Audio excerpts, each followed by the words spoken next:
Retail is just a really exciting world. No 2 days are ever the same, no consumers are ever the same, and every day is a new exciting moment in our journey. And so I can't help myself. I love the industry and love the fact that we're doing so many exciting things.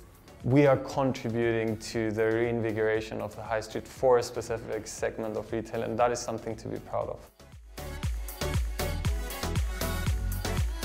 It was a period of big change in the retail industry. So we just felt there was a gap in the market for a paper that would appeal to everybody who was trying to sell direct to consumers. Well, we had to persuade people that the silo attitude was out of date, that there was a whole rush of issues which were really important to management, the senior management in retail, that were common, no matter what their particular bit of business was. And actually they were quite receptive to that. Well, I think what Retail Week has stood for since the time it started was its mission was always to help the leaders of this industry navigate change. A lot of people are going to say the internet. The internet. The internet. The rise of online shopping. Online shopping. The arrival of Amazon. You can carry an infinite shelf around in your pocket. Actually, I think the game changer has been a huge increase in the sophistication of supply chains. We've seen huge changes in the supply chain, huge changes in capabilities that we're unlocking in terms of logistics. And looking ahead, we are seeing a lot more around how we can take deeply technical solutions and apply them to different industries. For example, the use of machine learning to reduce the operational expenses of a business and focus more on the customer experience. It's caring for your customers, and also at the end of the day, making those customers feel happy and as if they've made the right decision. I think you've got to have the key ingredients to make a successful business. And the first one being have the right product. You do need to have the right product in the right place at the right time. But also, in particular, you really need to understand your customer. Keep your level of curiosity very high. Always be grounded. Never forget where you're coming from. And never lose focus of your customer. Never think like Marble Arch is the same as Victoria. Maybe London, totally different, because every town in the world, for that matter, has its own habits, reflections, and therefore you've got to know that town, and the only way you can do that is being very detailed, and that's why I love retailing. In terms of special symbolic moments, this one's going to sound rather strange maybe, but I was at the World Retail Congress. That year, Apple was going to be awarded the most innovative retailer of the year. And I remember picking up grumblings and mumblings from established retailers that somehow this wasn't fair, that Apple wasn't a proper retailer. Well, actually, one of the ways in which they weren't a proper retailer was that their margins were radically different from the vast majority of established retailers because they didn't necessarily think like a retailer.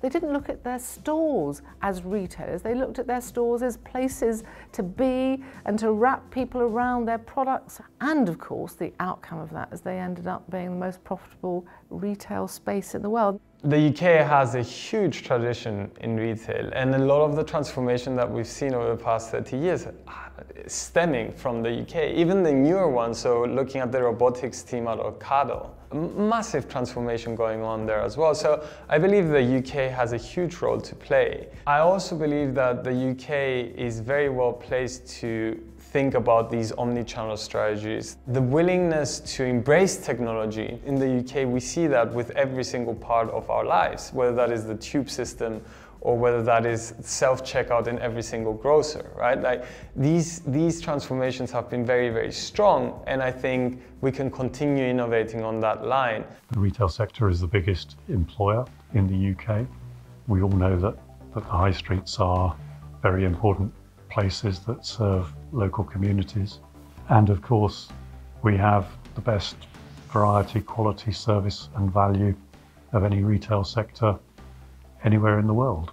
In many ways, our digital profile is larger, wider than the rest of the world. I think we have the highest penetration in the world, and speaking for John Lewis, one of the highest penetrations of traditional retailers into digital. The percentage of GDP that goes to the internet economy in the UK is proportionately ahead of the rest of the world, which I think is a fascinating statistic. We have been inventive, we have been interesting. We've certainly, for many years now, we've been pretty cool. We've been very good at combining the established with the new and the digital. I mean, Burberry is a fantastic example of how we've done that. British fashion, London fashion is, very much something to be proud of. It wasn't that long ago, really, that we were at the bottom of the sort of fashion industry, and now we're at the top. For me, I think the shock of the failure of Woolworths in the UK, even though we'd seen it coming for quite a long time, it had been in decline. I think that iconic name effectively ceasing to be on the high street was such a good wake-up call to any of us in retail to say that nostalgia and a great heritage just isn't enough if you're no longer relevant to the consumer.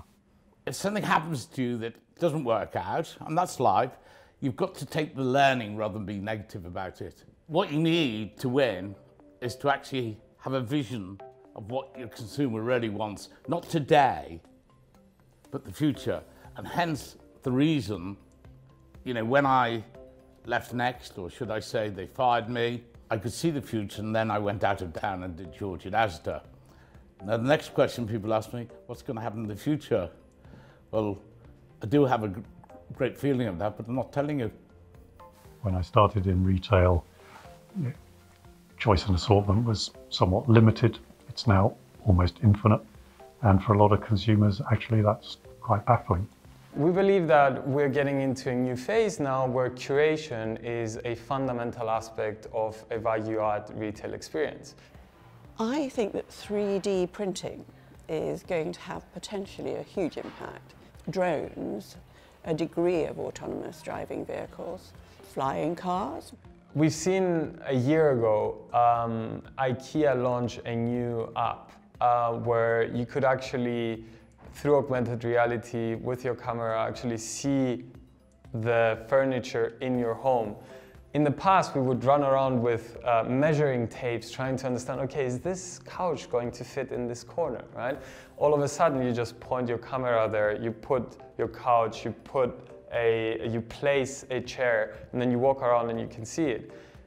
That's part of science fiction. Data and technology will continue to develop apace and change almost everything about the way we organise ourselves and the way we communicate with customers and the way they shop. And so I think we'll stop thinking about customers through the lens of how they shop and more through the lens of how do they live their lives and how are retailers present in that world. The consumers of today and the customers of tomorrow, we want to be able to buy products online, offline, wherever it suits us. We're only at 20% online shopping in the UK, 10% worldwide. As those barriers get eliminated, we'll see 50% of trade going through online, and that will be hugely transformative.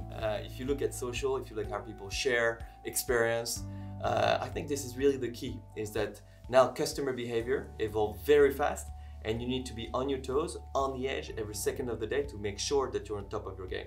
I don't think there's one specific thing that excites me. It's just the ongoing energy and creativity of this industry and how it deals with adversity and how it continues to create new opportunities for itself.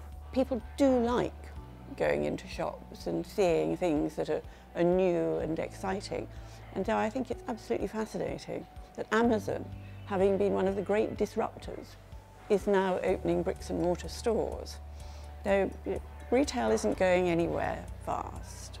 Running a retail business is relentless in its operations, its attention to detail, how it's changed and so on, but actually relentlessly interesting and fascinating because it's about people, it's about customers, it's about your own people caring and giving a service. I mean, it is the most fascinating of businesses. I hope that the great strength of Retail Week and why it has continued to thrive in a media market that has been just as disrupted as retail.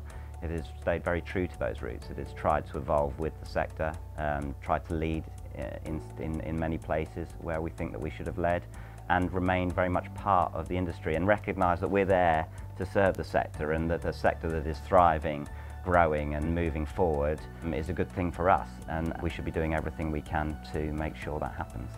The one word I might use to decide retail of the last 30 years would be relentless. Mad.